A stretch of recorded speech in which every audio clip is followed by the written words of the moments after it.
Episode 8 of Trev's Top 10s here on Chess Hockey Show. I'm the Trev, but you know that. Still too sweet. Either way. So, I told you I was making this one, so here it is. 1920 season is finally over. Finally. Almost a year after it began. So, definitely the longest season on record. But it wasn't all bad. There was actually some good moments. Some that pretty much might have defined the year if it weren't for what it was. But I picked 10 that I thought were my favorite moments that I'll take away from this season, other than what it became.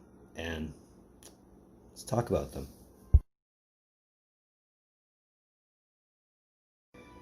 So number 10 came actually before the season even began. But it was good to see it happen regardless. I'm talking about Stevie Yzerman going back to Detroit. It was in the GM role, so that was okay. It was just nice to see him back there. I mean, he did an excellent job being a GM in Tampa, but I think it was a little more than obvious he wasn't going to stay in Tampa. And as soon as the opening in Detroit came, of course he took it. Why not, right?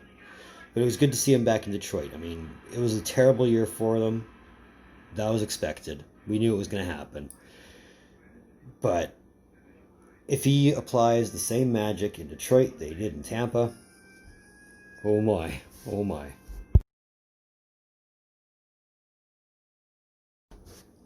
Number 9. And it feels so weird to say this. It happened not too long ago. The 5 OT game between Tampa Bay and Columbus. That game went 90 minutes and 27 seconds of extra time, which made it the 4th longest overtime in history. The fact that it happened in August, that's the weird part. But it goes down in the books regardless. So it was nice to see a game go that long again. I mean, in my lifetime since I've been watching hockey, the last game I remember going that long was Dallas, Vancouver. And before that was Philly, Pittsburgh. That was back in the 90s. So it was good to see something like that happen.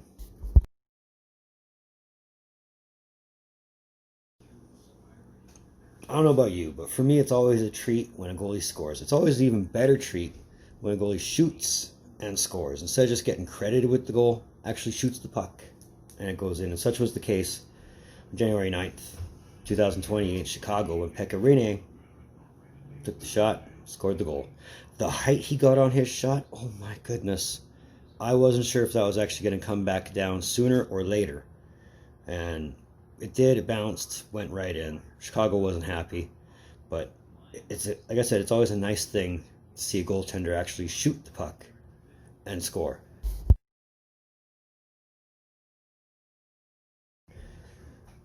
Number 7. I have to explain, at the time this happened, I worked at a place that was full of Oilers fans. But January 2nd, 2020, when Jack Eichel scored on a penalty shot in overtime against the Oilers, excuse that, to win the game, that was a thing of an amazement. And going into work the next day and seeing all the heads down, I'm like, what happened? You guys look like somebody died. No, the Oilers lost on a penalty shot in overtime. Oh, I know, but you guys look like somebody died. It was kind of one of those sprinkle a little happy magic, in my mind anyway, because the Oilers lost in overtime on a penalty shot, and Jack Eichel did it. If you think about it, number 1 got to watch number 2, because McDavid, Eichel, same draft year, right? So I guess it's never a bad thing to be on the side of history on that.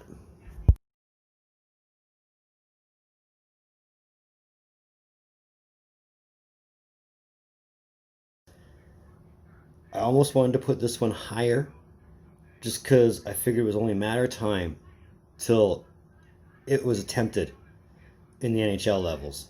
Not once, not twice, but thrice. Of course, Svechnikov scored the first 2. October 29th, 2019 against Calgary. That one was nice. And then December 17th, 2019 in Winnipeg, which I wasn't sure was even going to go in. The way it was on his stick and the way it went, the room for error was there, but it wasn't minimal. But it went in, so that was nice. Whereas when Philip Forsberg scored on January 14th, 2020, okay, so those Oilers came on the opposite end and glided. He didn't stop. He glided, picked that puck up, and tucked her in. I mean, yes, Svechnikov scored 2. Forsberg scored the nicest one, in my books. But it's nice to see players actually pulling the creativity out to do it. Like, oh, heaven.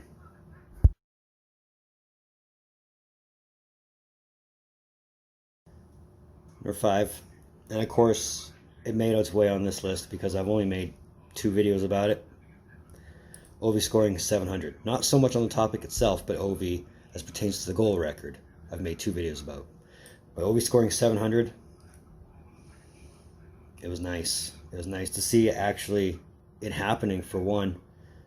And 2, realizing he's only that much closer to the record. I mean, granted, it might not come to fruition as soon as we want it to, but who knows? It could come sooner rather than later. But either way, I think that record might still be in trouble, but depending on what happens with next season, and the season after that, X factors, you know. But Ovi scoring 700 on February 22nd in a loss against New Jersey. Yeah, the loss sucked, but you still got 700 goals. You're in an elite goal-scoring club now. Can't wait to see what happens next.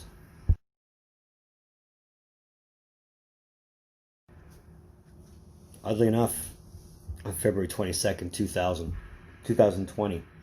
Wow, I'm 20 years behind. Damn. February 22nd, 2020. David Ayres. Leafs fans, you know the name. You can't pretend this is not a feel-good story. The emergency backup, the guy who drives the Zamboni at Scotiabank Arena, happens to be Carolina's emergency backup goalie and happens to beat those same Leafs and become the first emergency backup goalie to record a win. See, there's got to be a history to this other than beating the Leafs. And Leafs fans, come on. You know you can't live this one down for a long time. I mean, if you thought going 50 plus years without a cup was bad. Ooh. Just saying.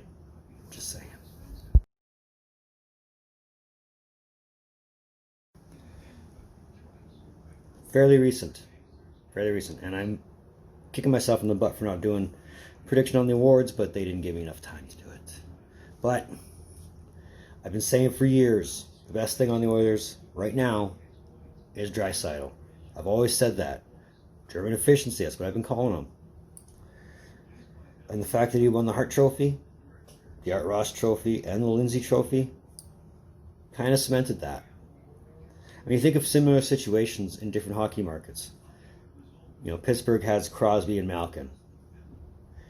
Dallas has Ben and Sagan. Well, Sagan hasn't won a Hart yet, but you never know. It could happen, right? Tampa, Kucherov, Stamkos. What a problem to have, right? You got one really good player and then another player right behind him. It's too bad they can't win anything just yet, but that's an Oilers problem, not mine.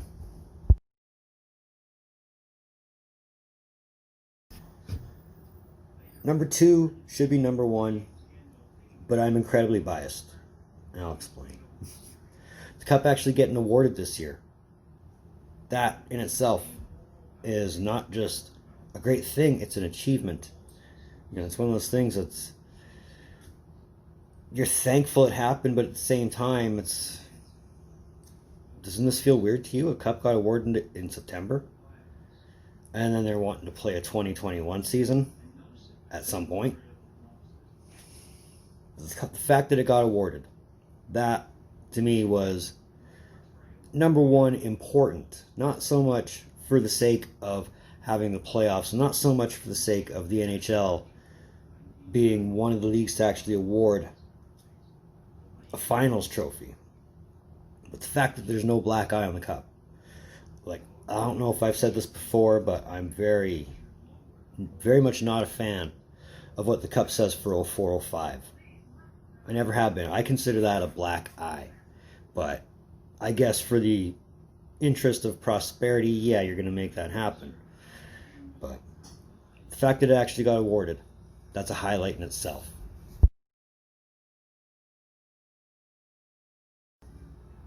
Number one. And if you guys know me, you know this moment is coming. Obviously. When Seattle announced their team name, their colors, their logo, everything on July 23rd, 2020. It was a great moment. I thoroughly enjoyed it, and I'm glad they have a name, and I'm glad they have very sexy uniforms that are going to go with it. The color scheme is amazing. Like I said, I don't care what they're called. They could have been called anything. I'm still on the wagon, regardless. But Seattle Kraken, that's your team name in Seattle, and that's your number one moment of the 1920 season as chosen by me. Episode 8 is now in the books. But let me know what you think. Let me know what your top 10 moments of the past season are, or were. Let me know if you agree with my list. Let me know if you think I left anything off. I'd love to know. Constructive criticism, right? But if you like this video, give me that thumbs up. If you want to, there's that little red button somewhere over there. You know what to do with that. Help me get to 50 subs. We're getting there. We're getting there. If you want to, all my socials are in the description below. For my next top 10, well, I've got a few ideas in the pipe, but we'll get there when we get there, right? I'm glad you guys noticed that I was actually wearing my hat the right way and something other than my Kraken hoodie. I figured I didn't want to give the perception that I live in that thing. But either way, in between time, be looking for more videos from the Trev. Later.